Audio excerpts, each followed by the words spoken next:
From Dead and Gone.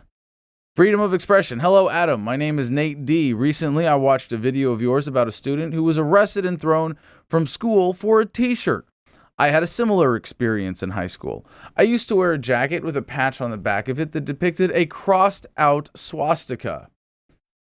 That's great. Isn't that like one of the great spirit of, one of the signs of great spirit of rebellion? We're anti-Nazi, that we're going to just, iconically remind people that we're rejecting authoritarianism. Wouldn't that be welcomed in a public school? You would think that if the government, wants to perpetuate this myth that, World War II was a good thing and saved the world from National Socialism.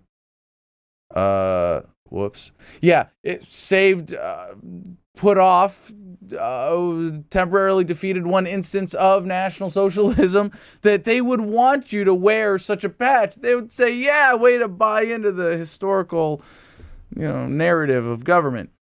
But no. One of the Neanderthals I attended school with became outraged at it, stating he believed it was just a swastika. Yeah. You can't even have it with it crossed out. Are you going to be protesting the textbooks next? Or are you going to demand that they don't teach you about, that little thing called the Holocaust? They just leave out the whole Nazi. Yeah, it's ugly. We're going to whitewash history completely and just pretend that everything's been hunky-dory so that you don't ever even have to think of any drama or battles you might have to fight, or any way in which you would ever have to possibly challenge your benign overlords in government. The school asked me to remove it, calling it offensive. I explained that it was a symbol opposing Nazism, but even if it wasn't, they would still have no right to tell me to take it off, because I am granted the freedom to harbor any political belief I choose in America, and telling me otherwise is an example of the very Nazism you and I are opposed to. Supposedly opposed to.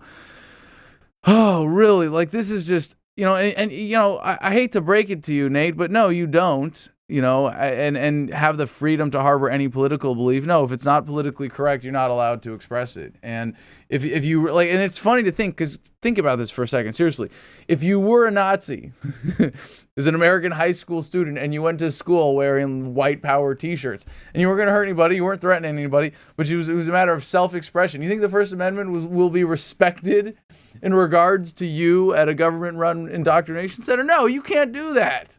I'm sorry. We crossed that line a long time ago. And it would be nice if we could, and that the only response from a mature society to someone proclaiming Nazism would be to, have a really good talking to with that person, or maybe ostracize them or something. But no, we're gonna force them in and herd them into a government-run school and then tell them what they can and can't wear, even if it is, yeah.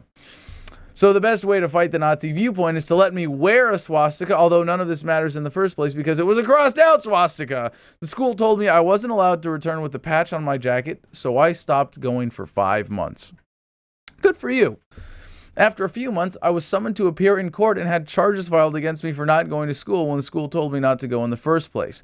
I dropped out and the charges were dropped, but that in no way denotes the utter fucked upness of the entire situation.